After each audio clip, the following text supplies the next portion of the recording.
वचन तू म्यूट वर बोलतोयस. धन्यवाद. 9 वाजले आहेत. आपल्या सगळ्यांचे बृहन महाराष्ट्र मंडळ तत्वज्ञान उपक्रम प्रवचनात सहर्ष स्वागत.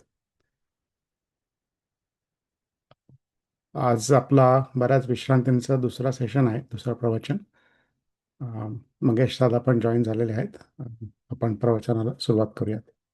मंगेश दादा, तुम्हाला विनंती करतो, आजचं प्रवचन सुरू करा. गलद्दानगण्डं मिलद्भृङ्गखण्डं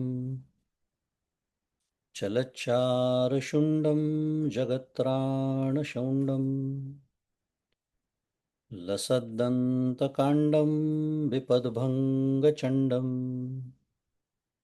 शिवप्रेमपिण्डं भजे वक्रतुण्डम् अहं निर्विकल्पो निराकाररूपो विभुर्व्याप्य सर्वत्र सर्वेन्द्रियाणां सदा मे समत्वं न मुक्तिर्न बन्धः चिदानन्दरूप शिवोऽहं शिवोऽहम् चिदानन्दरूप शिवोऽहं शिवोऽहम्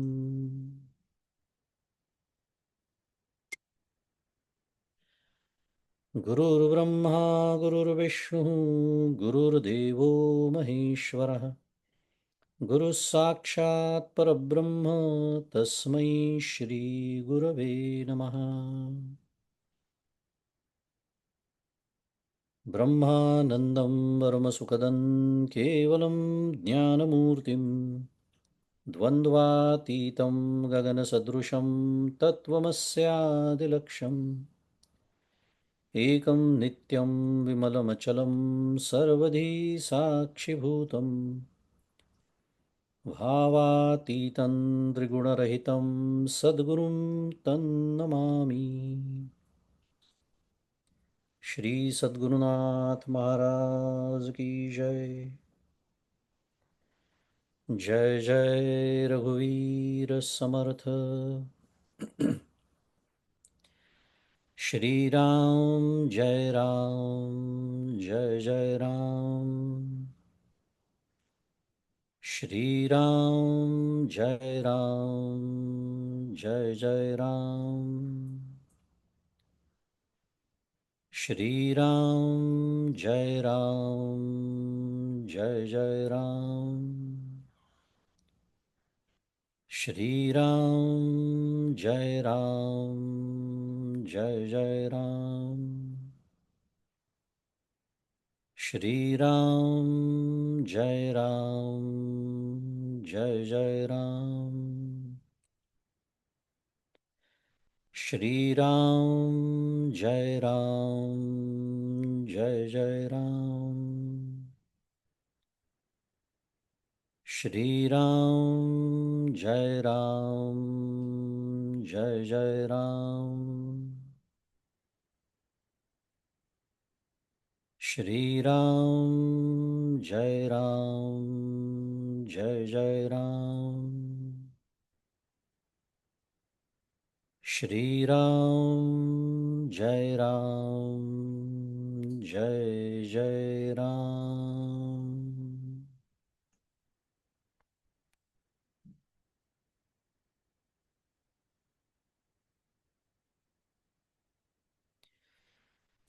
प्रभु श्री रामचंद्र भगवान की जय। श्री सद्गुरुनाथ महाराज की जय। जय जय रघुवीर समर्थ।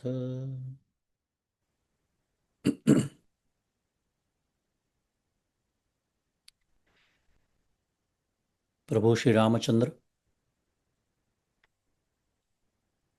सद्गुरु परम पूज्य डॉक्टर श्री कृष्ण दत्तात्रय देशमुख उपाख्य डॉक्टर काका, परम पूज्य मंदाताई गंधे या सर्वांच्या चरणी शिरसाष्टांग वंदन करतो। तुम्ही श्रोते जगदीश मूर्ती, तेथे माझी व्युत्पत्ती किती, बुद्धिहीन अल्पमती सलगी करीतो श्रीराम. तुम्हा सर्वांना सप्रेम अभिवादन.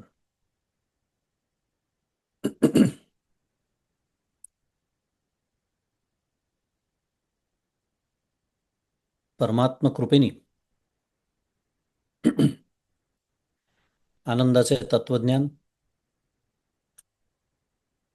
ही चिंतन मालिका सुरू आहे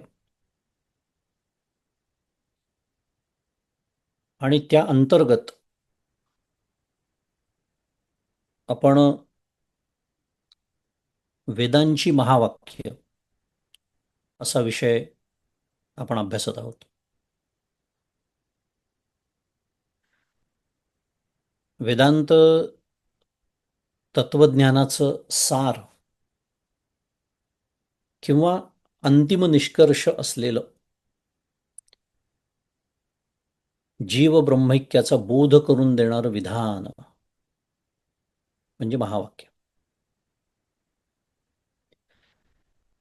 माझ्या प्रस्तावनेमध्ये मी सातत्याने बोलतो आहे की वेदांत तत्वज्ञानाचं उपनिषदाचं सार किंवा अंतिम निष्कर्ष, वेदांचं सार म्हणजे वेदांत उपनिषद आणि त्याचं सुद्धा सार किंवा त्याचा अंतिम निष्कर्ष. बोलण्याचा उद्देश हा पुनरावृत्तीचा दोष स्वीकारून की विषय निश्चितपणे जड आहे. विशेषतः आपलं श्रवण नसेल, शास्त्रीय भाषेची आपल्याला सवय नसेल, पारिभाषिक शब्दांचा अर्थ माहिती नसेल, वेदांतातल्या ज्या काही प्रक्रिया आपण अभ्यासल्या होत्या त्यांचं श्रवण झालं नसेल तर हा विषय जड जाणारच आहे. पुन्हा एकदा नवीन श्रोते आहेत म्हणून एवढी सगळी प्रस्तावना. काही नवीन श्रोते आहेत त्यामुळे नाउमेद व्हायचं नाही आहे. थोडक्यात नाही समजलं तरी समजेल. जसं जसं आपलं श्रवण वाढत जाईल, अभ्यास वाढत जाईल तशा गोष्टी समजतात.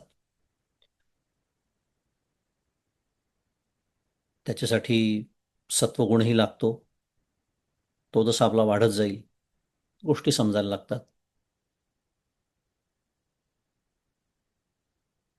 उमजायला लागतात, रुजायला लागतात, टिकायला लागतात, त्यांचा वापर करता येतो इत्यादी. मुद्दा महावाक्य हा विषय आपला सुरू आहे. अंतिम निष्कर्ष आहे तो वेदांताचा. आणि विशेषतः अथर्व वेदांतर्गत मांडुक्य उपनिषदातलं जे महावाक्य अयमात्मा ब्रह्म, या चौथ्या महावाक्याच्या चिंतनाला आपण मागच्या सत्रामध्ये प्रारंभ केला होता. चौथं म्हणजे क्रमाने चौथं असं म्हणायचं नाही. आपले 3 महावाक्यांचा विचार करून झालेला आहे म्हणून आपण त्याला चौथं म्हणतो एवढंच.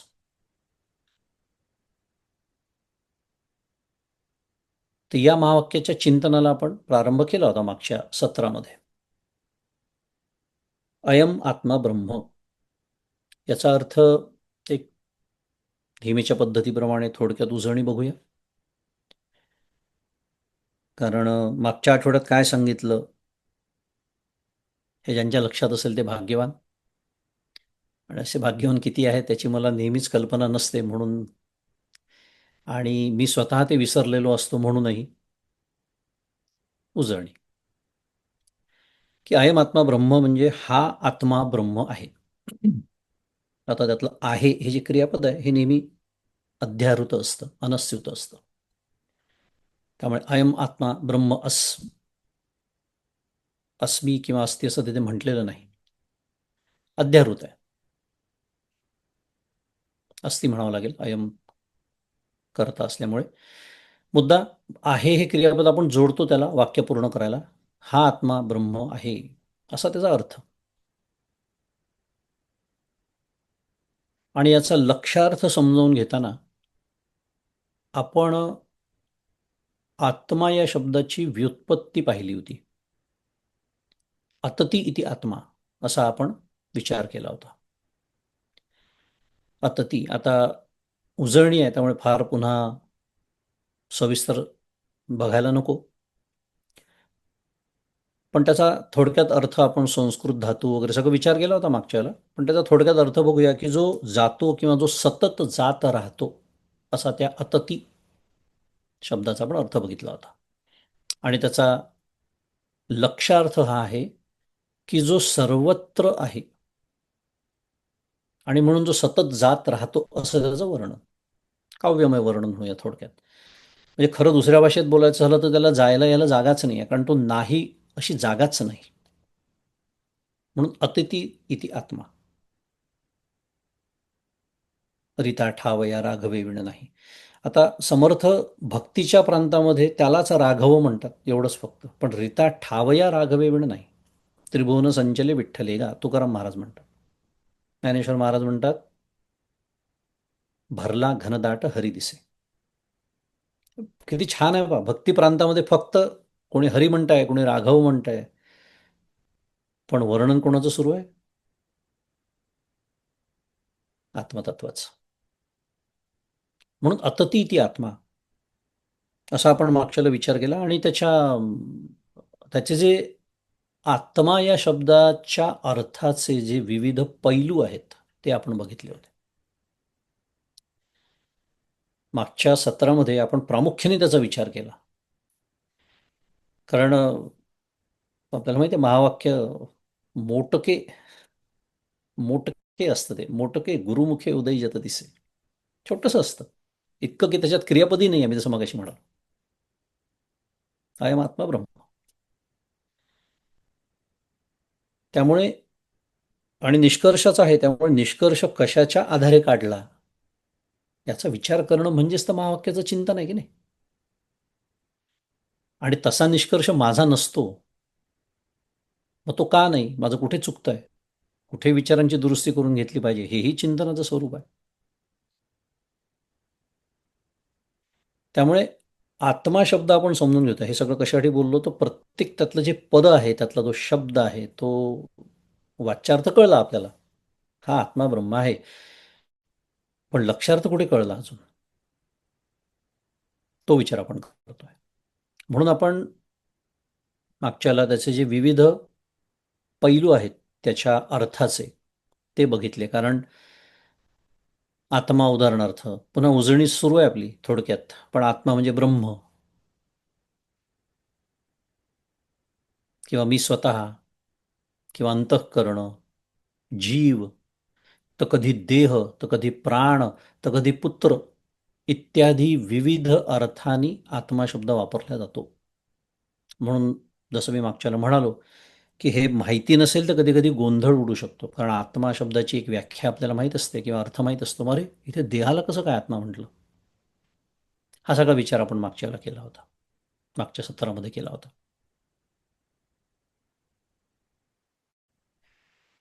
आपण अर्थ बघितला की सर्वांच्या प्रेमाचा विषय. फार सुंदर. म्हणजे काय वेदांताचे सिद्धांत आहेत, तुम्हाला सांगू काय झेप आहे वेदांताची. कुठेच बघायला मिळणार नाही. अभिमानाने सांगण्यासारखं आहे असं तत्त्वज्ञान कुठेही जगात बघायला मिळणार नाही. आणि तत्त्वज्ञान म्हणजे कल्पनेचे खेळ नाही आहेत. हे आपलं वास्तव आहे, आपलं जीवन आहे, जे आपल्याला समजलं नाही, जे आपल्याला समजत नाही. म्हणून तर शास्त्राला शरण जावं लागतं, संतांना शरण त्याच्यासाठी जावं लागतं. कारण या महावाक्याचं चिंतन करताना आपल्या लक्षात येणारच आहे की अरे हो, खरं तर हा अनुभवाचाच विषय आहे माझ्या. पण नाही समजत आपल्याला.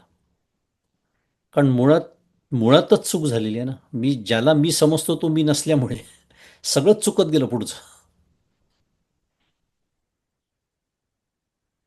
Wrong value accepted for variable, output of that problem is going to be wrong.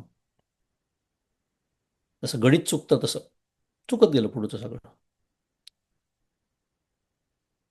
त्यामुळे सर्वांच्या प्रेमाचा विषय आत्मा आहे. आणि गंमत ही आहे की ज्यांना समजतं त्यांचं, जो अज्ञानी आहे त्यांचं, जे नास्तिक आहे ते, ज्यांना ह्यातलं काही कधी ऐकायला मिळालं नाही, असे कोट्यावधी लोक या पृथ्वीतलावरती आहे, त्यांच्यासुद्धा. म्हणून तर माऊली म्हणजेच भगवान गोपालकृष्ण भगवद्गीतेत जी ओवी आली आहे ज्ञानेश्वरीत, काय स्वभावतः भजनशील म्हटलेलं आहे सर्व लोकांना. स्वभावतः भजनशील कसे असू शकतात? अमेरिकन लोक उदाहरणार्थ, त्यांना माहिती आहे का श्रीकृष्ण म्हणजे कोण? त्यांची श्रद्धा तरी आहे का? नाही. पण आत्मरूप जो श्रीकृष्ण आहे, जो आत्माराम आहे, त्याच्यावर त्यांचं प्रेम आहे का नाही? आहे ना. कारण ते सर्वांच्याच प्रेमाचा विषय आत्मा आहे. का? कारण ते आपलं स्वरूपच आहे. म्हणजे अगदी साध्या भाषेत प्रश्न विचारता येईल, त्यांचं स्वतःवरती प्रेम आहे का नाही? अरे, जगात सगळ्यात जास्त असेल तर त्यांचंच आहे. म्हणून तर इथल्या समाजाची एवढी इंडिव्हिज्युअलिस्टिक लाईफस्टाईल कशी आहे? त्याच्यासाठी आहे. अत्यंत आत्मकेंद्रित जीवन या देशातलं काय आहे? ते त्याच कारणाने आहे. स्वतःवरती अत्यंत प्रेम आहे. आणि म्हणून हा सिद्धांत आहे. सिद्धांत म्हटल्यानंतरच तो आला की it should be and it is universally applicable. त्याला सिद्धांत म्हणतात. It is objective in nature. त्यामुळे सगळ्यांच्या प्रेमाचा विषय आहे आत्मा, कारण ते आपलं स्वरूपच आहे. आणि आत्मानस्तु कामाय सर्वं प्रियं भवती. आत्मनस्तु कामाय सर्वं प्रियं भवती हा जो बृहदारण्यकाचा अप्रतिम सिद्धांत जो आपण मागच्याला बघितला,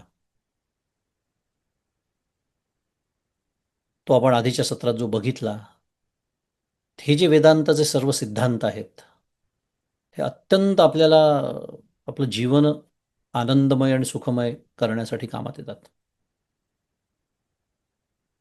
आत्ता फारसं बोलायला त्याच्यावरती वेळ नाही, मुळात आपली तर तशीच उजळणी सुरू आहे. पण आत्मनस्तु कामाय सर्वं प्रियं भवती हा फारच सर्वव्यापी आणि अत्यंत परिणामकारक सिद्धांत आहे आपल्या सर्वांसाठी. हा जितक्या सिद्धांत लवकर समजेल, आतमध्ये रुजेल, तितके जीवनातली दुःख कमी होणार आहेत. पुन्हा मी जसं म्हणालो त्याचं स्पष्टीकरणाला आज आपल्याकडे वेळ नाही, पण हा विचार आपण सर्व मागच्या सत्रात बघितला. आणि आजच्या अभ्यासाकडे वळताना आपण आत्म हा जो शब्द आहे, पुन्हा एकदा, किंवा आत्मा हा जो शब्द आहे, त्याच्या अर्थाचे सूक्ष्म पैलू बघूया. आपण मागच्या वेळेला बघितले होतेच, यावेळेला अजून काही पैलू बघूया. मगाशी मी यादी सांगितली, आपण आत्मशब्दाचे काय काय अर्थ बघितलेत. ते सुद्धा म्हणजे खरं देह म्हणा, प्राण म्हणा, अंतःकरण म्हणा, वेगवेगळे अर्थ आपण पाहिले, पण त्यांची सर्वांची दिशा म्हणजे का म्हणून त्यांना आत्मशब्द वापरला, ह्याचा आपण मागच्याला विचार केला. ती दिशा मात्र एकच आहे. आणि आज आपण आता अजून सूक्ष्म पैलू बघूया.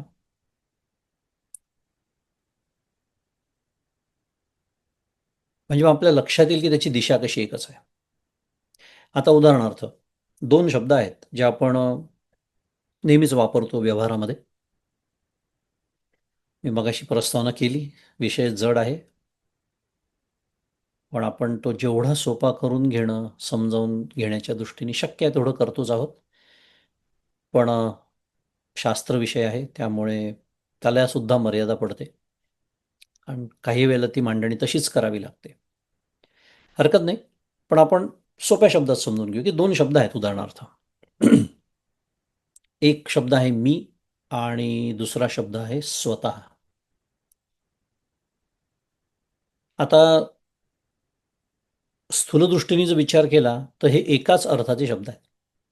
ते तुमच्या ताबडतोब लक्षात आलं असेल की हे शुद्ध मराठीत हेअर स्प्लिटिंग म्हणतात तसं सुरू झालेलं दिसतं या वेदांती लोकांचं. कारण काय फरक आहे त्याच्यात, मी आणि स्वतः. आता स्थूल दृष्टीने बरोबर आहे, व्यवहाराप्रमाणे ते चालूनही जाईल. पण तो म्हणूनच व्यवहारात, आणि मी त्याला स्थूल दृष्टीने म्हणालो, व्यवहार बहुतांश स्थूल दृष्टीने चालतो, पण शास्त्र दृष्टीने मात्र त्याच्यात फरक आहे. कारण शास्त्रदृष्टीने मी याचा अर्थ जीव किंवा चिदाभास असा होतो. आपण सर्वजण स्वतःच्या बाबतीत बोलताना, म्हणजे आपल्या बाबतीत बोलताना, वैयक्तिक आपल्या बाबतीत बोलताना, मुद्दाम मी स्वतः शब्द टाळतोय आता, कारण तो मला वेगळा काढायचा आहे शास्त्रदृष्टीने. त्यामुळे व्यवहारतः मी तो बोलणार नाही. माझ्या बाबतीत, वैयक्तिक बाबतीत आपण सर्वजण बोलताना आपला उल्लेख काय करतो? मी. बरोबर? मग मी म्हणजे कोण? तर मी म्हणजे जीव, चिदाभास. आता पुन्हा दोन शब्द आले, जीव, चिदाभास. अभ्यास झालेला आहे आपला. म्हणून मी मगाशी म्हणालो की जे नवीन श्रोते आहेत त्यांना पूर्वीचा अभ्यास करणंच भाग आहे. त्याच्याशिवाय सगळ्या संकल्पना या पारिभाषिक शब्द समजायला वेळ लागेल, जड जाईल म्हणून. तर मी म्हणजे जीव किंवा चिदाभास, आणि स्वतः याचा अर्थ कुटस्थ किंवा आत्मा असा होतो. हा फरक आहे शास्त्रीय दृष्टीने. किंवा दुसऱ्या भाषेत आपल्याला असं म्हणता येईल, अजून शास्त्रीय भाषेत बोलायचं झालं तर मीच निरुपाधिक स्वरूप स्वतः आहे. आता एवढं तुम्ही वाक्य सांगितलं तर काहीच कळणार नाही, पण त्याला पुन्हा खूप बैठक लागते शास्त्रीय चिंतन. की मीच निरुपाधिक. निरुपाधिक म्हणजे काय? ज्याच्यामध्ये उपाधी नाही. म्हणजे याचा अर्थ काय झाला? मी या शब्दामध्ये काहीतरी उपाधी आहे. ती उपाधी मी जेव्हा काढतो तेव्हा काय राहतं? स्वतः, म्हणजे आत्मा. मग ती उपाधी कोणाची आहे? तर ती बुद्धीची आहे, अंतःकरणाची आहे, अनेक वेळा विचार करून झालेला आहे आपला. त्यामुळे मीच निरुपाधिक स्वरूप स्वतः आहे. आणि त्याचा मीला अधिष्ठान रूपाने आधार आहे.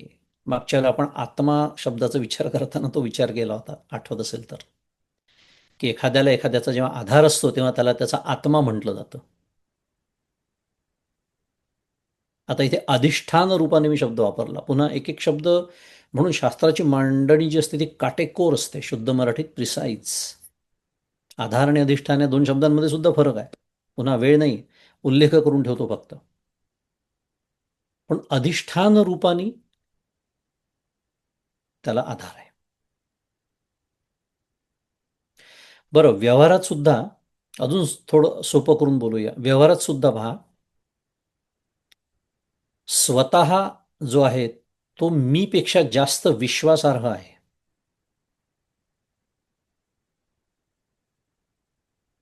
आता एक वाक्य आहे समजा, त्याने सांगितले असं एक वाक्य आहे, किंवा मी पाहिले असं दुसरं वाक्य आहे समजा.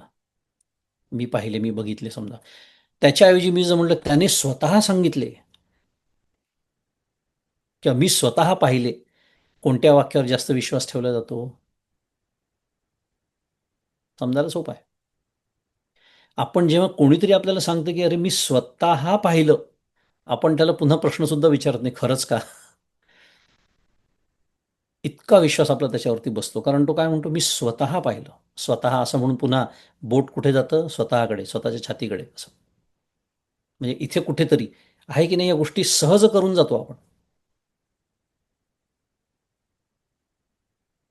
त्या वाक्यावर त्यामुळे जास्त विश्वास ठेवला जातो. आणि जो ज्ञानी मनुष्य आहे, ज्याला जीवनमुक्त म्हणतात, ज्ञानी म्हणतात, संत म्हणतात, त्या ज्ञानी मनुष्याला याचं सतत भान असतं. कशाचं? मी आणि स्वतः या दोन शब्दांमधला जो फरक सांगतोय. कारण होतं काय, व्यवहार करताना ज्ञानी मनुष्य असो का अज्ञानी मनुष्य असो, व्यवहार करताना दोघंही एकच भाषा बोलतात. कोणती? तो अज्ञानी काय म्हणतो? मला भूक लागली, मला जेवायला पाहिजे, किंवा मला तहान लागली, मला पाणी द्या, किंवा मला झोप आली, मी झोपतो. मग ज्ञानी काय वेगळी भाषा बोलतो का? ज्ञानी तेच म्हणतो, मला भूक लागली, मला झोप आली. पण फरक कुठे पडतो? या अज्ञानाच्या बाबतीत काय होतं, त्यांनी या दोन गोष्टींचा अन्योन्य ध्यास करून घेतलेला असतो. मी आणि स्वतः. मी म्हणजे जीवभाव, आणि जर अन्योन्याध्यास झाल्यामुळे काय होतं, जीवभावाची अनुभूती उरते. त्यामुळे तो जो अज्ञानी असतो, तो जेव्हा व्यवहार करतो, तो जेव्हा मीची भाषा वापरतो, तेव्हा तो जीवभावातूनच त्याचा व्यवहार सगळा सुरू असतो. आणि अज्ञानाचं म्हणजे माझं अज्ञानी म्हणून दुसऱ्याकडे बोट दाखवायचं नाही, माझा व्यवहार.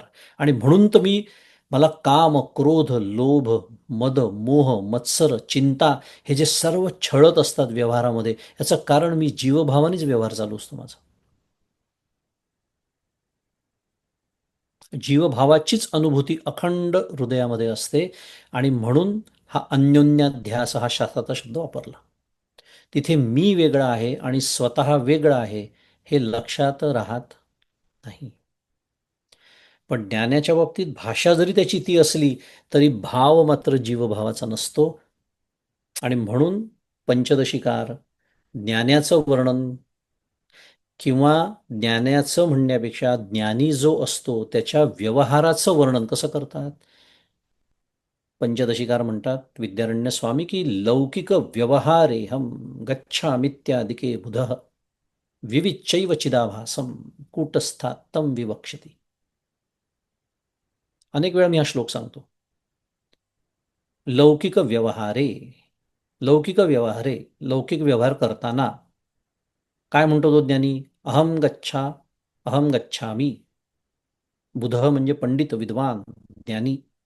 मी जातो, मी खातो, मी झोपतो, असंच तो बोलतो लौकिक व्यवहार करताना. पण हे बोलत असताना मात्र विविच्चैव चिदाभासम कूटस्थात तम विवक्षती. विवक्षती म्हणजे त्याचा जो अभिप्रेत अर्थ असतो, त्याच्या अंतःकरणात जी धारणा असते, जी अनुभूती असते, ती काय असते, की हा जो माझा व्यवहार चालला आहे, जी मी काही बोलतो आहे, ज्याला भूक लागते, ज्याला झोप येते, तो जो जीव, तो जो चिदाभास, तो कुटस्थाहून वेगळा आहे. म्हणजे मी स्वतःहून वेगळा आहे. आणि त्या कुटस्थाला चिदाभासापासून वेगळा काढून, वेगळा करून तो चिदाभासाला अहम म्हणतो. थोडक्यामध्ये ज्ञानी जो असतो तो अहम शब्द जेव्हा वापरतो किंवा मी शब्द वापरतो, तेव्हा तो अर्थ समजून वापरतो. म्हणून मी म्हणालो भाषा तीच आहे दोघांची, ज्ञानी असो अज्ञानी असो, भाषा तीच आहे. पण ज्ञानाच्या अंतःकरणात अखंड, कारण तो ज्ञानीच आहे, जीवनमुक्तच असल्यामुळे अखंड त्या अनुभवात, त्या अनुभूतीत आहे. आणि हे जे काही व्यवहार आहेत, हे जे काही धर्म आहेत, हे उपाधीचे धर्म आहेत. आणि उपाधीचे धर्म आहेत, काही देहाचे धर्म आहेत, जसं भूक लागणं, झोप येणं, हे देहाचे धर्म आहेत. बुद्धीचे पण धर्म आहेत. मी बुद्धिमान आहे, मी निर्बुद्ध आहे, मी असा आहे, मी तसा आहे, सर्व ह्या सर्व उपाधीचे धर्म आहेत. व्यवहार करताना ते लागतातच.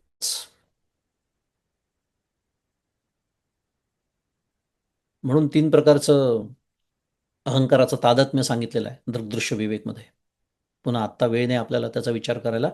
पण मुद्दा असा की व्यवहार करताना, म्हणून भाषा तीच आहे. मला जायचं आहे, मला झोपायचं आहे, मला जेवायचं आहे, मी गेलो होतो, इत्यादी.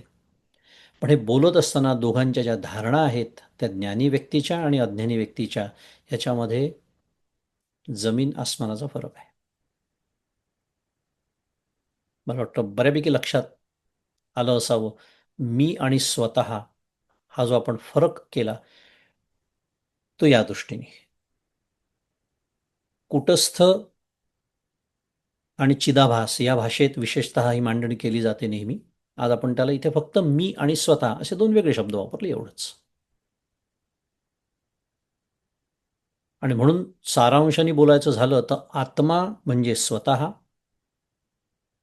किंवा कुटस्थ, आणि ते माझं काय आहे, खरं स्वरूप आहे. ते माझं खरं स्वरूप आहे. मला वाटतं बऱ्यापैकी आपल्याला कळलं असावं मी आणि स्वतः हे जे 2 शब्दांबद्दल आपण विचार करतोय. आता पुढे जाऊया आपल्या विचारांमध्ये, की असा हा जो स्वतः रूप आत्मा आहे, एक एक मुद्दाम मी सावकाश बोलतोय बरं. मी खूप वेगाने पण बोलू शकतो, शुद्ध मराठीत फास्ट म्हणतो आपण त्याला. खूप वेगाने बोलू शकतो पण मुद्दाहून सावकाश बोलतोय. अजून शुद्ध मराठीत सांगतो, लेट इट सिंक इन. वेळ देतोय थोडा. एक एक वाक्य बोलल्यानंतर थांबतोय, कारण I can I can see that even if your windows are closed. तो अवर ग्लास म्हणतो ना आमच्या कॉम्प्युटरच्या भाषेत, तो तुमच्या चेहऱ्यावर मला दिसतो बऱ्याच वेळा, म्हणून थोडा वेळ देतो तुम्हाला. तर असा हा जो स्वतः रूप आत्मा आहे. आता पुढचा विचार करतोय आपण, म्हणून मी मगाशी हे सगळं बोललो की एक विषय झाला, आता तोच विचार पुढे नेतोय आपण की हा स्वतः रूप आत्मा जो आहे तो सर्वांच्या अंतःकरणात समत्वानी व्यापून आहे. एक एक शब्द महत्वाचा आहे. मी आधीच म्हणालो, शास्त्रीय मांडणी आहे. आणि समत्वानी व्यापून आहे म्हणजे तरी काय, तर तोच आहे म्हणजे दुसऱ्या भाषेत एकच आहे. अजून तिसऱ्या भाषेत तुमचा आत्मा वेगळा, माझा आत्मा वेगळा, त्याचा आत्मा वेगळा, तिचा आत्मा वेगळा. अत्यंत चुकीची भाषा आहे. म्हणून तर मी नेहमी मला राहवतच नाही ते आणल्याशिवाय व्हॉट्सॲप युनिव्हर्सिटी. त्याच्या आत्म्याला शांती मिळो म्हणजे त्याचा आत्मा वेगळा झाला माझ्या आत्म्यापेक्षा. काय आपण बोलतो, आपण दुरुस्त करून घ्यायचं. आपल्याला समजलं ना, जीवात्म्याला शांती मिळो, बरोबर आहे. कारण त्याचा जीव वेगळा, माझा जीव वेगळा, बरोबर. म्हणून स्वतः रूप जो आत्मा आहे तो सर्वांच्या अंतःकरणात समत्वानी व्यापून आहे म्हणजे काय, तो एकच आहे. फक्त प्रत्येकाचं अंतःकरण वेगळं असल्यामुळे त्याच्या सापेक्षतेने, अंतःकरणाच्या सापेक्षतेने, रिलेटिव्ह टू अंतःकरण, आपण प्रत्येक जण काय म्हणतो, मी स्वतः असं म्हणतो. म्हणून तुमचा मी वेगळा, माझा मी वेगळा. मी जेव्हा मी म्हणतो तेव्हा मी या देहाच्या संदर्भामध्ये, या उपाधीच्या संदर्भात मी स्वतःला मी म्हणतो की नाही, तसंच तुम्ही मी म्हणता. बिघडत नाही, कारण तिथे अंतःकरणाची उपाधी स्वीकारलेलीच आहे.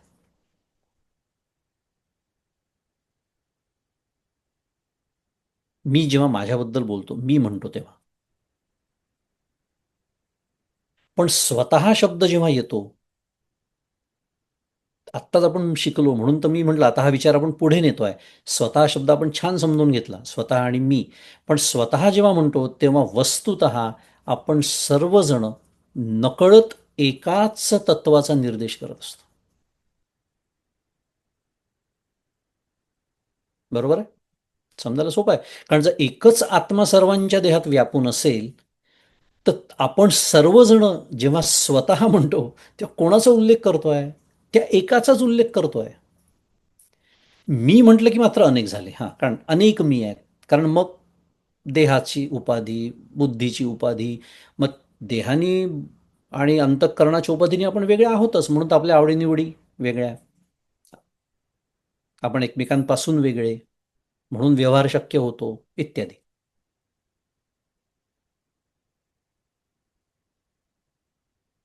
श्वेताश्वतर उपनिषद, माझी आवडती श्रुती, अनेक वेळा सांगतो मी, एको देव सर्वभूतेषु गूढ, सर्वव्यापी, सर्वभूतांतरात्मा. अर्धच चरण सांगतो, वेळ नाही म्हणून. कारण आपल्याला तेवढंच त्यातलं बघायचं आहे. काय म्हटलंय या श्रुतीमध्ये, श्वेताश्वतर, एको देव, एकः देव, एको देव सर्वभूतेषु गूढ. आता तो गूढ शब्द आपण सोडून देऊ, तो गूढ काय वगैरे पुन्हा वेगळा विषय सुरू होईल. पण काय सांगते ही श्रुती आपल्याला, सर्वभूतेषु, जेवढी भूत आहेत, भूत म्हणजे मला नेहमी हसायला त्या शब्दाचं. शास्त्र मला भूत म्हणतं, कारण म्हणून, बाकी काही नाही. जे जे जन्माला आलेलं आहे त्याला भूत असं म्हणतात. आपण साध्या भाषेत बोलू, सर्व प्राण्यांमध्ये स्थित एक देव आहे, असं म्हणाले का. तुमच्या अंतःकरणातला देव वेगळा, माझ्या अंतःकरणातला देव वेगळा. इथे भाषा देवाची आहे बरं, सांगणं बोलणं आत्म्याबद्दलच सुरू, त्यालाच देव म्हणतात. कारण त्यामुळे सर्व प्राण्यांमध्ये स्थित एकच देव आहे आणि तो सर्व व्यापी आहे, तो सर्व व्यापक आहे. जाऊ द्या, खूप छान पैलू आहे त्या श्रुतीचे, पण पुन्हा आत्ता आपला तो विषय नाही की एकदा सर्वभूतेषु म्हटल्यानंतर पुन्हा सर्वव्यापी का म्हटलं. कारण माझ्यासारखं तिरकं डोकं चालणार एखादा असू शकतो, तो म्हणतो अच्छा तुम्ही भूतांबद्दल बोलत आहात, म्हणजे जे जन्माला आले म्हणजे जे चेतन आहे त्या अचेतन वस्तूंचं काय, म्हणजे त्याच्यात नाही का. म्हणून माझ्यासारख्याचं तोंड बंद करण्यासाठी सर्वव्यापी. सर्वव्यापी म्हटलं की संपलं, सर्वांमध्येच व्यापून, मग तुम्ही चेतन असा, अचेतन असा, का अजून कोणी असा. आणि नुसतं ते नाही, सर्व भूतांतरात्मा, सर्व भूतांचा तो अंतरात्मा आहे.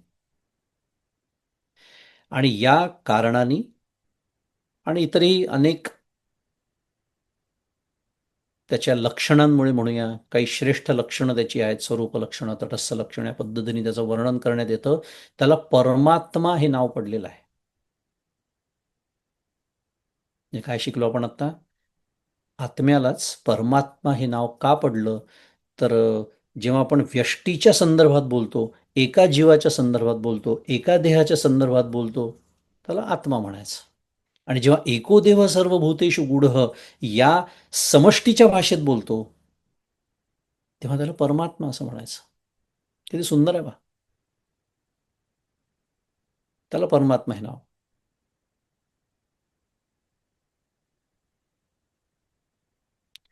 बरं, ही जी आत्ताची श्रुती मी म्हणालो, श्वेताश्वतर उपनिषदातली, त्याच्यामध्ये अजून एक शब्द आला, तुम्ही मगाशी म्हणालो सर्वभूतांतरात्मा. आता आपला विचार अजून पुढे नेतोय आपण, म्हणून मी मगाशी असं बोललो, मुद्दाम सावकाश बोलतोय, कारण we have to build on top of what is said earlier. पुढे जाऊ जाऊन आपला विचार अजून पुढे नेऊ. या श्रुतीमध्ये अजून एक शब्द आला, सर्वभूतांतरात्मा. तोही अर्थ आपल्याला शिकायचा आहे आत्मा शब्दाचा. म्हणून मी जसं आत्ता म्हणालो की व्यष्टीच्या म्हणजे एका जीवाच्या दृष्टीने, कुटस्थाला म्हणजे आत्म्याला एक शब्द आहे, त्याला प्रत्यगात्मा असं म्हणतात. मागच्या मी त्याचा उल्लेख केला होता की आपण पुढच्या सत्रात म्हणजे आजच्या सत्रात त्याचा विचार करणार आहोत असं म्हणून. प्रत्यगात्मा. पण मी काय म्हणालो ते फार महत्त्वाचं, व्यष्टीच्या संदर्भामध्ये म्हणजे एका जीवाच्या दृष्टीने जो कुटस्थ आहे, जो आत्मा आहे, त्याला प्रत्यगात्मा असं म्हणतात. आता प्रत्यगात्मा जो शब्द आहे, त्याच्यात प्रत्यक आणि आत्मा असे दोन शब्द आहेत, बरोबर. दोन्ही मिळून संधी झाला. संस्कृत व्याकरणाप्रमाणे त्याला जश्त्व संधी असं म्हणतात. कचा ग झाला, प्रत्यगात्मा असा शब्द तयार झाला. फोड केली तर प्रत्यक आणि आत्मा हे सगळं सांगण्यासाठी, कशासाठी सांगतोय सगळं, कारण आपल्याला प्रत्येक शब्दाचा अर्थ समजून घ्यायचा आहे. कारण आपण आत्मा शब्दाचा अजून एक पैलू बघतो आहोत.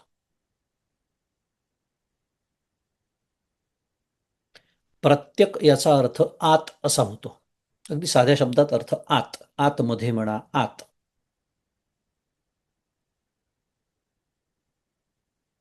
आत म्हणजे काय, तर आता मी घराच्या आत आहे किंवा दूध भांड्याच्या आत आहे अशा पद्धतीचं आत नव्हे.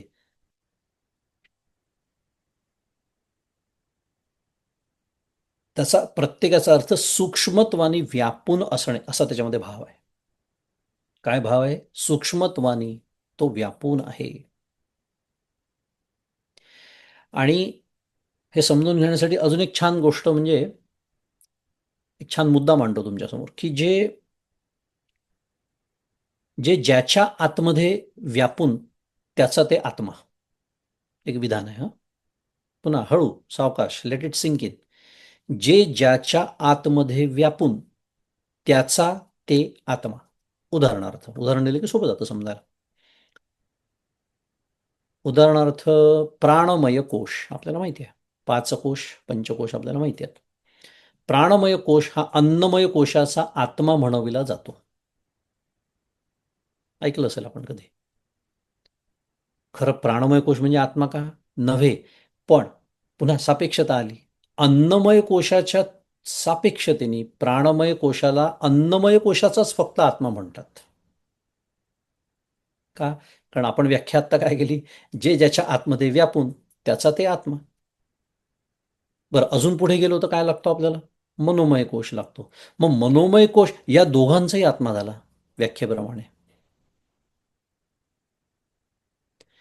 म्हणून मनोमय कोशाला या दोन्ही कोशांचा आत्मा म्हणतात. आणि ही जी व्याख्या जर केली ना, ही जर स्वीकारली व्याख्या, तर एका दृष्टीने जर विचार केला तर प्रत्येगात्मा हा शब्द जो आहे तो एका अर्थाने द्विरुक्तीच आहे. कारण प्रत्येक म्हणजे आत, आत म्हणजे आत्मा, मग दोन शब्द दोन वेळा झाला की नाही, द्विरुक्ती झाली असं म्हणता येऊ शकतं. पण ही जी द्विरुक्ती म्हणा, जी आपल्याला म्हणता येऊ शकतं असं मी म्हणालो, हेच आपल्याला सांगण्यासाठी केलेली आहे की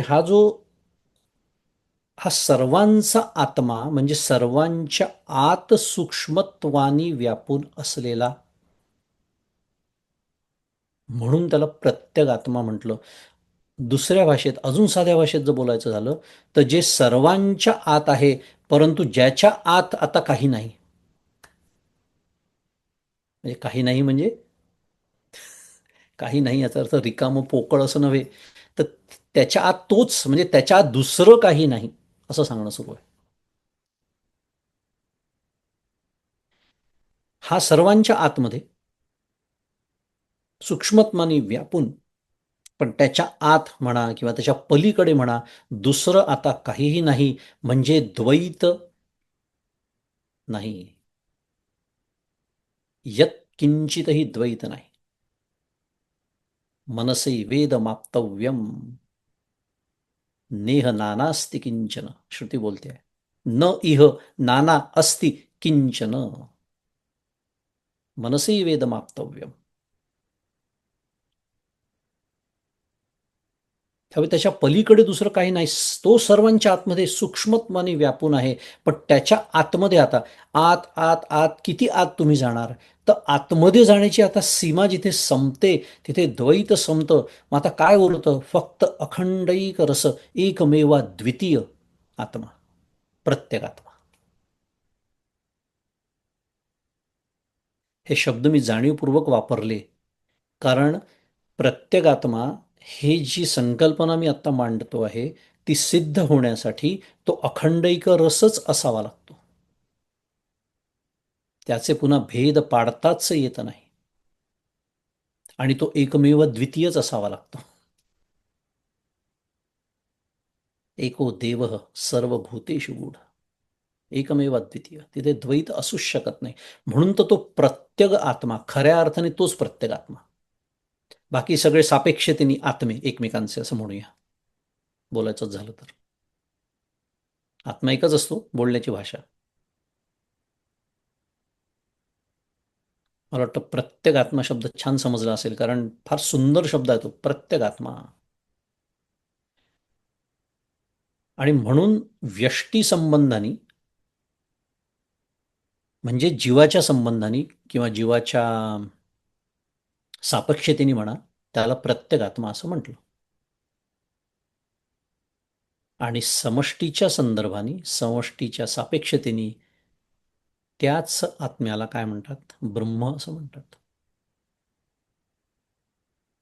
तो एको देव सर्वभूतेषु गूढ, समष्टीचा विचार झाला. ब्रह्म एका जीवाचा विचार, आत्मा, प्रत्येक आत्मा.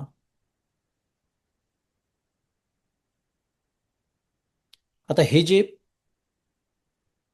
आत्मा शब्दाचा आपण खूप विचार केला कारण ते जे पद आहे ते समजणं अत्यंत महत्त्वाचं आहे. निष्कर्ष वाक्य आहे, त्याचा हा विस्तार, हा आपल्या महावाक्य चिंतनाचं स्वरूप आहे. आता ह्या ज्या महावाक्याचा आपण विचार करतोय, अयम आत्मा ब्रह्म, त्यातलं दुसरं जे पद आहे त्याचा विचार करताना अयम शब्द येतो. म्हणून मी म्हणालो आत्मा शब्दाचा भरपूर विचार केला. आता दुसऱ्या पदाचा विचार करूया की जे क्रमाने पाहिलं तर पहिलं पद आहे. अयम आत्मा ब्रह्ममध्ये अयम पहिले येतं, मग अयम. पण आपला विचार करताना म्हणून दुसरं पद शब्द वापरलं. अयम शब्दाचा किंवा त्या पदाचा विचार आपण आता करूया.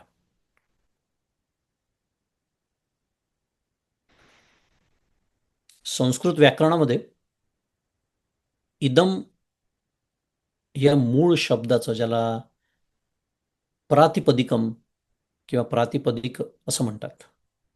थोडं संस्कृत व्याकरण बघावंच लागेल आपल्याला, कारण आता मुळासकट विचार करतोय आपण. इदम हे प्रातिपदिकम किंवा प्रातिपदिक आहे, आणि त्या प्रातिपदिकाचं पुल्लिंगी प्रथमा विभक्ती एकवचनाचं रूप आहे अयम. शब्द माहिती नसेल तर मूळ प्रातिपदिक काय आहे त्याच्या पाठीमागचं इदम, आणि पुल्लिंगी शब्द तयार केला प्रथमा विभक्ती एक वचनात, तर अयम होतं. स्त्रीलिंगी केलं तर इयम होतं, आणि नपुंसकलिंगी केलं तर इदमच होतं. त्यामुळे अयम, इयम आणि इदम एकाच मूळ शब्दातून आलेले आहेत, एकाच प्रातिपदिकातून आले आहेत. अशी त्या प्रातिपदिकाची रूप आहे लिंगाप्रमाणे. आता अयम हे जे सर्वनाम आहे, हा, ही, हे, तो, ती, ते, हे जे सर्वनाम आहेत मराठीमध्ये, तसं संस्कृतमधलं अयम हे सर्वनाम आहे. हे काही विशिष्ट ठिकाणी वापरलं जातं. त्याच्यासाठी एवढं सगळं सांगितलं. आधीच कठीण जड असलेला विषय अजून जड करणे हा उद्देश नाही, किंवा मला खूप संस्कृत व्याकरण माहिती आहे हेही दाखवण्याचा उद्देश नाही. प्रत्येक गोष्ट सांगण्यामागे काहीतरी कारण आहे. कारण अयम हे सर्वनाम आहे, पण ते कुठेही वापरल्या जात नाही, काही विशिष्ट ठिकाणी वापरल्या जातं, म्हणून एवढं सगळं सांगतोय. अयम हे जे सर्वनाम आहे ते जेव्हा एखाद्या अत्यंत निकट, निकट शब्द पण आजकाल संस्कृत वाटायला लागला, अत्यंत जवळ, शुद्ध मराठीत व्हेरी क्लोज, अत्यंत निकट आणि सतत अनुभवाच्या आपल्या कक्षेत असलेल्या, किंवा सतत आपल्या अनुभवाचा विषय असलेल्या, म्हणूया अजून साध्या भाषेत, स्वयंप्रकाश अशा पुल्लिंगी वस्तूचा निर्देश करण्यासाठी हे सर्वनाम वापरलं जातं अयम.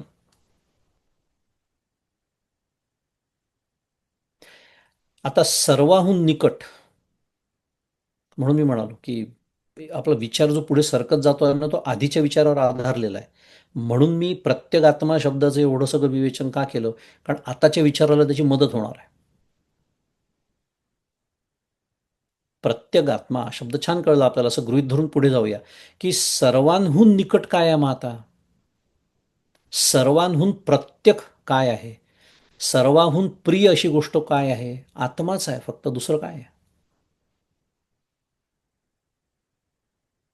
त्याच्याहून निकट माझ्या, त्याच्याहून निकट दुसरं काही असूच शकत नाही. का बरं? कारण तो मीच आहे.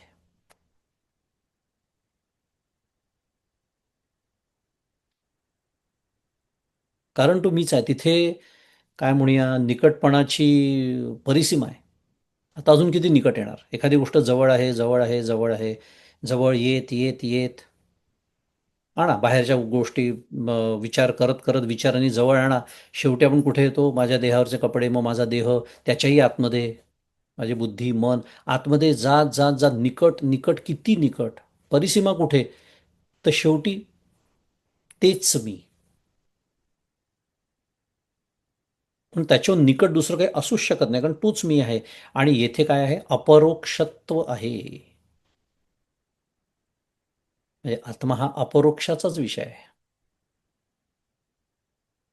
बरं, हे काय म्हणूया, नुसती शास्त्रीय मांडणी आहे म्हणून नाही. साधा विचार करा, माझा मला अखंड अनुभव आहे का नाही आहे? गमतीचा प्रश्न. मी नाही असा अनुभव घेतला का कधी कोणी? मी नाही आहे असा अनुभव मी आत्ता घेत आहे असं विधान आजतागत कधी कोणी केलं का? नाही. म्हणजे माझा मला अखंड अनुभव आहे. फक्त माझीची व्याख्या चुकली आहे ते सोडून देऊ आपण, पण अनुभव मात्र अखंड आहे. आणि त्याच्यामुळे आत्मा हा निरंतर अनुभवाचा विषय आहे. आणि या अर्थाने त्या आत्मतत्वाचा जो निकटपणा आहे, जी अपरोक्षता आहे, म्हणजे प्रत्यक्ष अनुभवाचा तो विषय ना आपला, त्याला अपरोक्ष म्हणतात. हे सुचवण्यासाठी अयम आत्मा असं म्हटलं.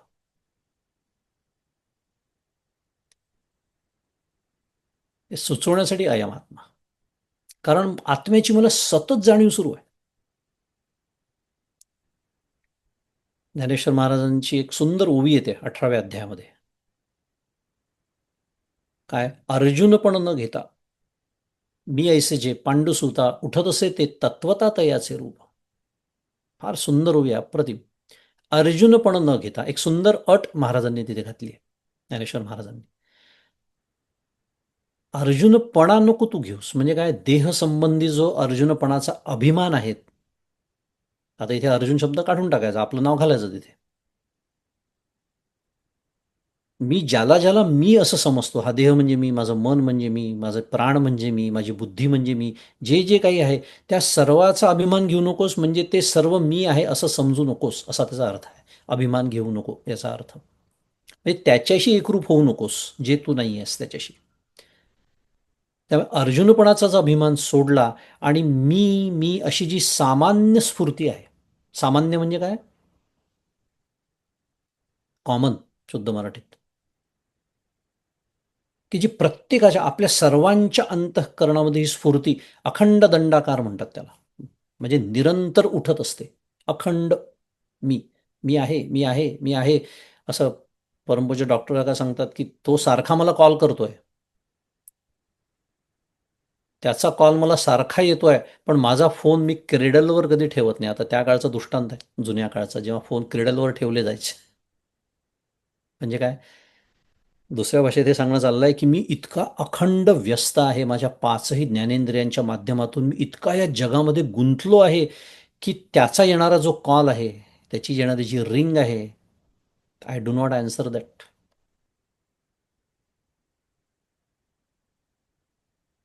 ते सामान्य स्फूर्ती आहे, आपल्या प्रत्येकाच्या अंतःकरणात निरंतर ती उठते आहे आणि तेच खरोखर परमात्म्याचं स्वरूप आहे, असं ज्ञानेश्वर महाराज इथे म्हणतात आहे, गोपालकृष्ण म्हणतात आहे. उठत असे ते तत्वता तयाचे रूप. इतका, कशासाठी सांगितलं? इतका आत्मा माझ्या निकट आहे, इतका आत्मतत्व माझ्या अनुभवाचा विषय आहे, इतकं ते माझ्यासाठी अपरोक्ष आहे, इतकं ते अखंड माझ्या अनुभवाचा विषय. इथे निकटतेची परिसीमा आहे, ज्याला तद्रूपता म्हणतात, ऐक्य म्हणतात.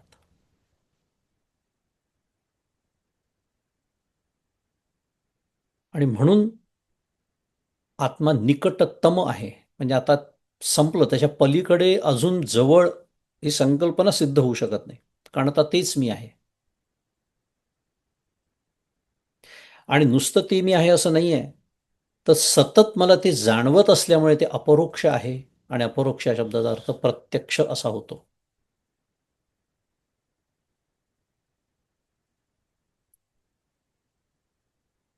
जागृतीमध्ये 3 अवस्था आपल्याला माहिती आहे. त्यातलं आत्ता आपण सर्वजण ज्या अवस्थेमध्ये आहोत अशी माझी श्रद्धा आहे, त्याला जागृती असं म्हणतात.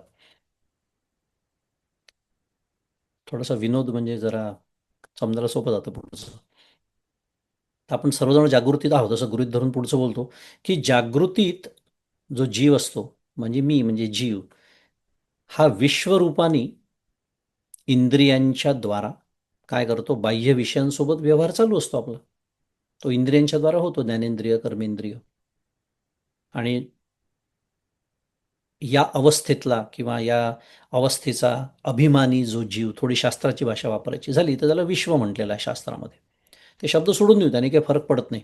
पण या अवस्थेमध्ये हे जे इंद्रियांच्या माध्यमातून माझे व्यवहार सुरू आहे, त्याच्यामध्ये चैतन्याच्या रूपाने आत्मा किंवा आत्मतत्व हे व्याप्त असतं, अभिव्यक्त असतं.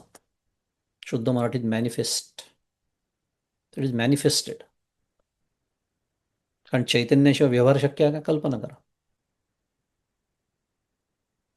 प्युअर कॉन्शियसनेस, चैतन्याला एकदम शुद्ध मराठी शब्द म्हणजे प्युअर कॉन्शियसनेस.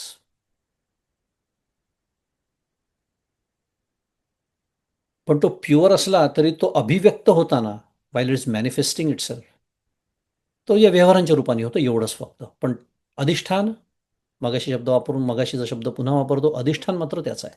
तो व्याप्त आहे चैतन्याच्या रूपाने.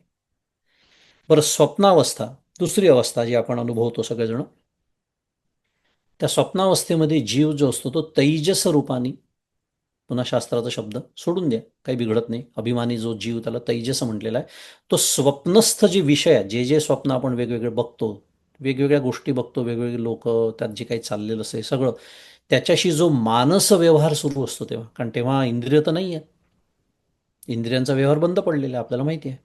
अंतःकरण अर्धवट जागा आहे, कारण पूर्ण जागा असतं तर त्याला जागृतीच म्हटलं असतं, पूर्ण लीन झालं असतं त्याला गाढ झोप म्हटलं असतं, अर्धवट जागा आहे. म्हणून मानस व्यवहार आहे. तेव्हा त्या मानस व्यवहारामध्ये चैतन्याच्या रूपाने पुन्हा आत्मा व्याप्त आहे, अभिव्यक्त आहे. आणि तिसरी जी अवस्था सुषुप्ती, ज्याला गाढ झोप असं आपण म्हणतो, त्या गाढ झोपेमध्ये जीव प्राज्ञ रूपाने जरी आपल्या कारणात म्हणजे अज्ञानात लीन झालेला असला, आता जीव तर लीन झालाय आपल्या कारणामध्ये, पण आत्मतत्व, ते अस्तित्व आणि आनंद या रूपाने तो आत्मा तिथेही अभिव्यक्त आहे, चैतन्य रूपाने व्याप्त आहे. म्हणून सकाळी झोपेतनं उठल्यानंतर छान झोप झाली असेल तर काय वाटतं? अत्यंत छानच वाटतं. म्हणून सगळ्यांना झोपेतलं सुख हवं हवंसं वाटतं. नव्हे जगातल्या यच्चयावत सुखांच्या तुलनेत झोपेचं सुख सर्वात जास्त सर्वांना हवं असतं. एक वेळ अशी येते, कितीही आवडते विषय तुम्हाला मिळू द्या प्रपंचातले, एक वेळ अशी येते, ते सर्व विषय तुम्ही बाजूला साराल आणि म्हणाल मला झोपू द्या. मग सकाळी उठल्यानंतर हा जो आनंदाचा अनुभव येतो, सुखाचा अनुभव येतो, आपण शुद्ध मराठी त्याला फ्रेश वाटलं असं म्हणतो. छान झोप झाली, फ्रेश वाटतं असं म्हणतो. आता त्या क्षणी काय केलं तुम्ही सुख वाटण्यासाठी, आनंदाचा अनुभव येण्यासाठी? काहीच नाही.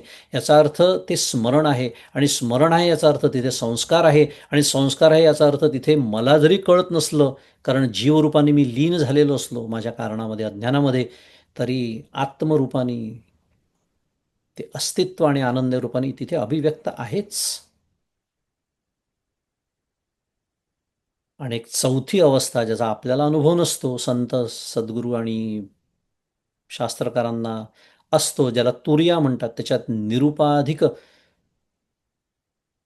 सच्चिदानंद घन चैतन्य या रूपाने त्याचा प्रत्यय, त्या आत्मतत्वाचा प्रत्यय म्हणजेच अभिव्यक्ती सुरूच असते. याचा अर्थ काय आहे? सारांशाने बोलूया, इन अ नटशेल, की सर्व अवस्थांमध्ये तीन अवस्था ज्यांचा आपल्याला अखंड अनुभव आहे, जागृती, स्वप्न आणि सुषुप्ती, आणि चौथी तुर्यावस्था, तुर्या म्हणा उन्मनी म्हणा तो वेगळा विषय, पण या सर्व अवस्थांमध्ये आत्मतत्वाचा काय आहे? अन्वय आहे. अजून साध्या भाषेत, ही शास्त्राची भाषा झाली, अशी एकही अवस्था नाही की ज्याच्यामध्ये त्याची अभिव्यक्ती नाही. त्याला म्हणायचं अन्वय आहे. या अवस्थांचा एकमेकीत व्यतिरेक आहे, म्युच्युअली एक्सक्लुझिव्ह म्हणतात त्याला शुद्ध मराठीत. व्यतिरेक म्हणजे, कारण तुम्ही जागृतीत असाल तर स्वप्न आणि झोपेत नाही आहात, झोपेत असाल तर स्वप्न आणि जागृती नाही आहे वगैरे. पण ह्या तीनही अवस्थांमध्ये नव्हे, चौथ्या अवस्थेमध्ये सुद्धा अखंड तो आहे. अन्वय या शब्दाचा अर्थ तो अखंड आहे, आहे, आहे, समत्वानी, जे सदा, जे सर्वत्र सदा सम, समत्वानी व्यापून आहे. कमी जास्त आहे असं नाही, कमी अधिक आहे असं नाही, आत्ता आहे नंतर आहे असं नाही, असं नाही, अखंड आहे, आहे, आहे, निरंतर आहे. आणि हे सांगण्यासाठी काय शब्द वापरला? अयम. अयम या शब्दाने हे सुचवलेलं आहे, आणि म्हणून अयम आत्मा. आता कोणतं पद राहिलं? ब्रह्म ते पुढच्या सोमवारी येणार आहे. अमेरिकेतल्या यांनी बोलतोय, भारताच्या दृष्टीने मंगळवारी येणार आहे. कारण आपली वेळ झालेली आहे. 2 पदांचा बराच सविस्तर विचार आपण केला. 3ऱ्या पदाचा आणि या 2 तत्वांचं जे ऐक्य सुचवणारं हे महावाक्य, त्याचा आपण पुढच्या सत्रात विचार करू. आणि आजचं हे चिंतन सद्गुरूंच्या चरणी, भगवान गोपालकृष्णाच्या चरणी, प्रभू श्री रामचंद्रांच्या चरणी अर्पण करूया आणि थांबूया. प्रभू श्री रामचंद्र भगवान की जय. श्री गोपाल कृष्ण भगवान की जय. श्री सद्गुरुनाथ महाराज की जय. जय जय रघुवीर समर्थ.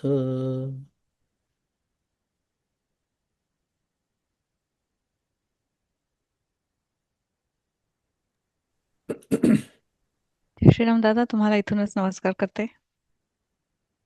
आम्ही जरी स्वतः शास्त्राचा अभ्यास करत नसलो तरी तुम्ही हे सगळ्या संकल्पना समजावून देताना आम्हाला छोटे छोटे आणि छान छान उदाहरणं देऊन हे सगळे शब्द, त्याच्या मागचा खरा अर्थ इतके छान समजावून सांगत आहात की फक्त तुमच्या चरणी परत एकदा नतमस्तकच मी होते. आता आपण प्रश्न उत्तराकडे वळायच्या आधी भजन सेवेकडे वळूया. आजची भजन सेवा आपल्याला द्यायला उपस्थित आहेत सौ मृदुल देशपांडे. मृदुल आहेस? जय श्रीराम. आवाज येतोय? मंगेश दादा, तुम्हाला इथून नमस्कार करते. काय म्हणतेस वृषाली? नाही, मी सांगणार होते तू कुठलं भजन म्हणणार आहे, पण तू सुरूच कर. नाही, हो अगदी एकदम मला एक एक दादा बोलत होते त्या भजनातले शब्द दिसत होते, तर आपल्याला ऐकल्यावर जाणवेलच किती समर्पक आहे आजचं भजन. त्याला नेहमीच असा अनुभव येतो.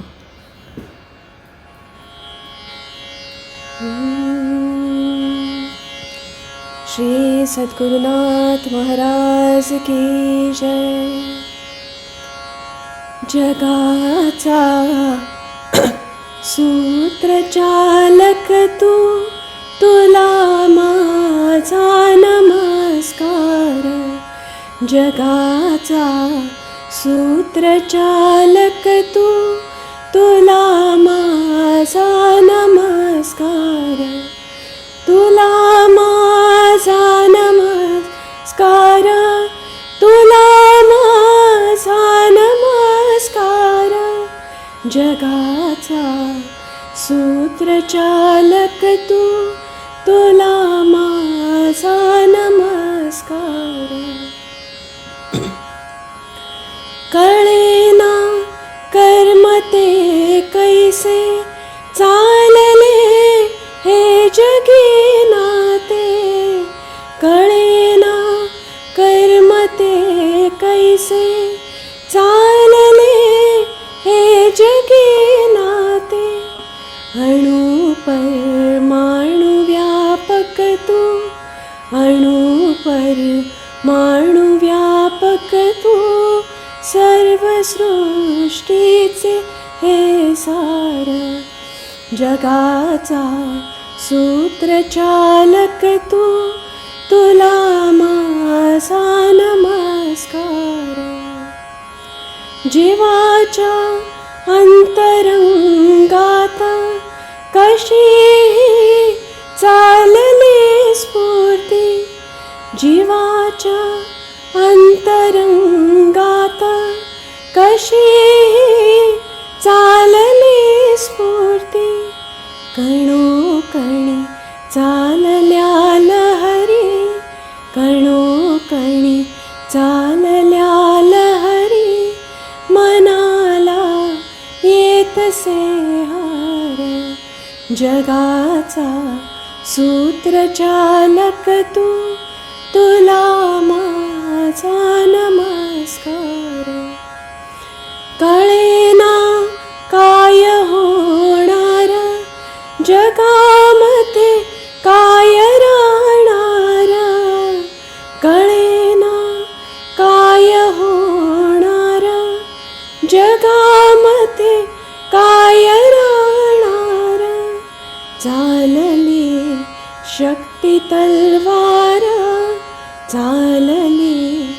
शक्ती तलवार वाटतो नष्ट संसार.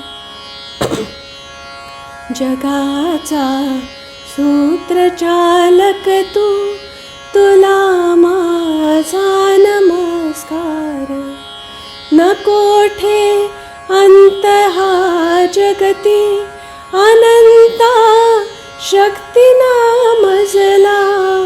न कोठे अंत हा जगती, अनंता शक्ती नामजला.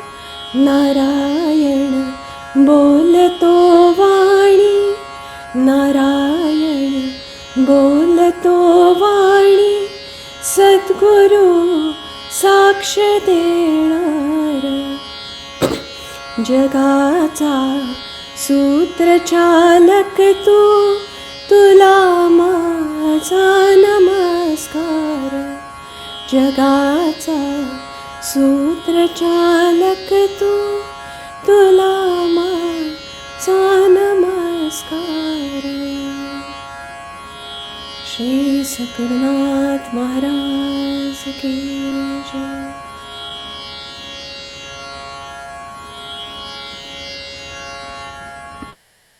खूप सुंदर झाली मृदुल भजन सेवा नेहमीप्रमाणे. आणि अगदी कधी माहीत नसतं, पण आजचं भजन जे काही निवडलं गेलं ते आज दादांनी आपल्याला जे सांगितलं त्याचं खरोखर सार सांगणारं होतं.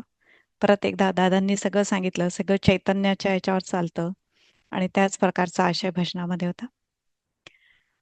दादा, आज आपण